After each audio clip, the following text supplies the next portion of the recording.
America, welcome back to Maniacal Reader. Today I want to talk to you about the YA contemporary books I want to read in 2018.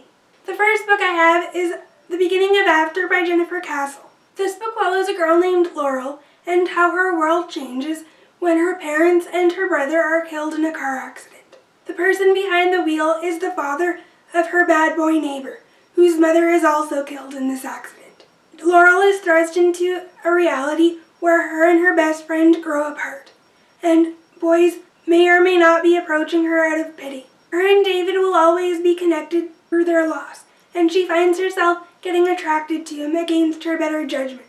This connection will change them in unexpected ways. This sounds like it could be a really deep emotional contemporary. I'm interested to meet Laurel and see how she works through this tragedy. The next book I have is 1,000 Boy Kisses by Tillie. This book follows one girl and one boy who were best friends in childhood. They started developing a relationship with each other, but then the boy has to move away. But when the boy moves away, the girl completely cuts him out of her life without any explanation as to why. So when the boy returns to their hometown, he's looking for an explanation and he's wondering why. I've heard that this book is a heart-wrenching, emotional contemporary that doesn't necessarily have a happy ending, so I can't wait to get into this book and find out exactly what's going on. Next up I have Eleanor and Park by Rowell. I've heard Rowell is a good contemporary author, and I've never read anything by her, so I wanted to pick up this book and see how I like it.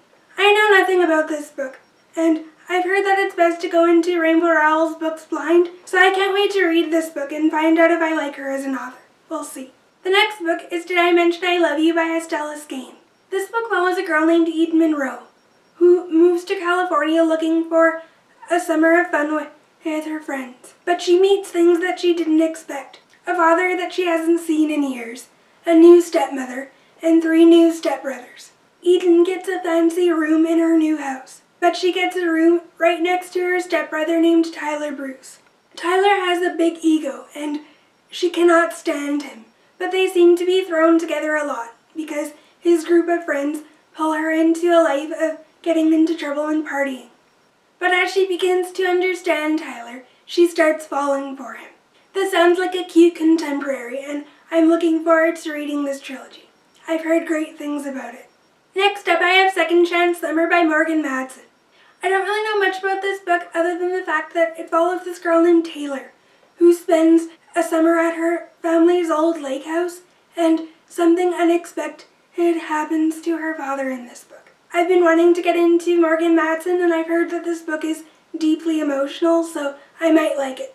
The next book I have here is Every Last Word by Tamara Stone.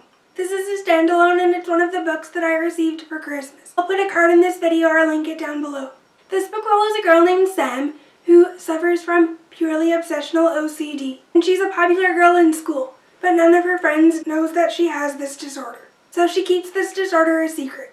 This sounds like a really good coming-of-age contemporary, and I can't wait to get to it. Next up I have My Life Next Door by Huntley Fitzpatrick.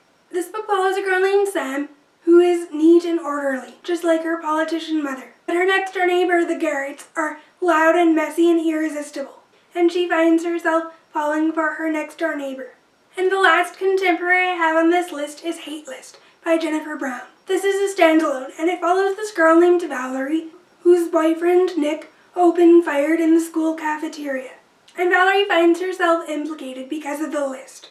The list that she and Nick came up with of the people they hated. Now after the summer, Valerie has returned to school to complete her senior year, and she has to navigate her relationships in her family, her former friends, and the boy she still loves. This sounds like a serious emotional contemporary that I'm really going to like. Those are some of the YA contemporary books I want to read in 2018. I hope you guys enjoyed this video, and I'll see you in my next one.